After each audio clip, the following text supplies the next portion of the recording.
বিৰোধী দলপতি আছিল আজি আপুনি মানে বিৰোধী দলৰ দলপতি আছিল আজি হঠাতে একটা BPF যোগদান কৰিব লাগে BTC আমি গঠন কৰিছোঁ হাগ্ৰাম্বা মহিলাৰী ডাঙৰীয়াৰ নেতৃত্বত আমি BTC গঠন কৰিছোঁ আৰু সেই BTCখন কেনেকৈ চলাই লৈ যাব লাগে BTC অঞ্চলত থকা বিভিন্ন জাতি গোষ্ঠী ধৰ্মাৱলম্বী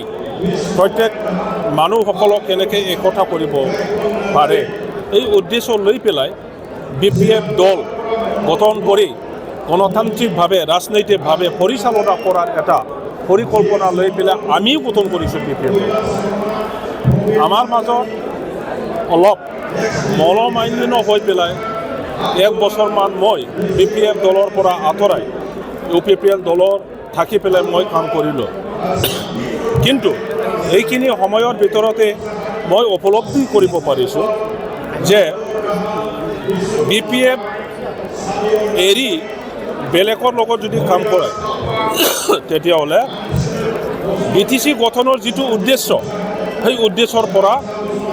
আঁতৰাই যোৱা হ'ব পৰিষদীয় নিৰ্বাচনৰ সময়ত কিন্তু আপুনিয়ে কৈছিলে যে BPFৰ কোনো অস্তিত্ব নাই বুলি BPFৰ অস্তিত্ব নাই এই কথাটোতো কোনে ক'ব পাৰে মইতো মোৰ মুখৰ পৰা তেনেকুৱা কথা কোৱা ব্যক্তিয়ে নহয় অস্তিত্ব নাই নহয় BPF দলে এই BTCৰ শ্ৰেষ্ঠ আঞ্চলিক ৰাজনৈতিক দল এই দলৰ দ্বাৰাই 2003 চনৰ পৰা আৰম্ভ কৰি ৰাজনৈতিকভাৱে আমি বিভিন্ন জাতি গোষ্ঠীৰ মাজত যিটো ভুল বুজাবুজি আছিল এই ভুল বুজাবুজি আঁতৰাই পেলাই আমি সবকে একত্ৰিত কৰি আহিছোঁ এই অঞ্চলত শান্তি প্ৰতিষ্ঠা কৰিছোঁ একো নথকা সেই অঞ্চলত ৰাস্তা দলং স্কুল কলেজ অফিচেছ এই চিষ্টেম এডমিনিষ্ট্ৰেটিভ চিষ্টেম আমি ইয়াত লাগু কৰিছোঁ গতিকে মোৰ ভাষাত আজিৰ দিনত মই সেইটোকে ক'ব বিচাৰোঁ যে BPF দলে শ্ৰেষ্ঠ আঞ্চলিক ৰাজনৈতিক দল যাৰ দ্বাৰা BTC অঞ্চলত অকল উন্নয়নমূলক কাম নহয় অকল মানে একতাৰ কথা নহয় ইয়াত পূৰ্ণাংগ বিভিন্ন জাতি গোষ্ঠীৰ আশা আকাংক্ষা ইয়াতে আমি সমাধান কৰিব পাৰিম দুখ বেদনা এই দলৰ দ্বাৰাই আমি বুজিব পাৰিছোঁ আৰু বুজিব পাৰিম আৰু যি সমস্যা আছে সমাধান কৰি লোৱাৰ ব্যৱস্থা এই দলৰ দ্বাৰাই হয় চন্দন ব্ৰহ্মৰ আহ্বানত আপুনি বিপিএলত যোগদান কৰিছিল চন্দন ব্ৰহ্মকে আকৌ আপোনাৰ নিচিনাকৈ উভতি হোৱাৰ সম্ভাৱনা আছে নেকি সকলো BTC ভাল পোৱা ব্যক্তি BTC মানে নিৰ্মাণদাতা ষ্টেক হোল্ডাৰ্ছ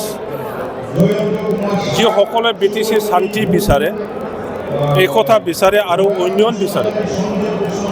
সবেই যি কি দলত নাথাকক যি কি ধৰ্মীয় মানুহ নহওক যি কি জাতিৰ মানুহ নহওক গ্ৰেজুৱেলি সকলোৱে BPF দলত যোগদান কৰিব সংবাদ মাধ্যমত চৰ্চিত হৈছে দলত যোগদান কৰাৰ পিছত BPFে আপোনাক ডেপুটি চিফ আসন দিব কিমান দূৰ আশাবাদী আপুনি এই কথা মোৰ কথা নহয় এইটো BPF দলৰ কথা বা BTC চৰকাৰৰ কথা হ'ব এইবোৰ আলোচনা হোৱা নাই বা আপুনি সুধিলে মই ক'ব নোৱাৰিম চৰি গলাটো ঠিক নহয় থেংক ইউ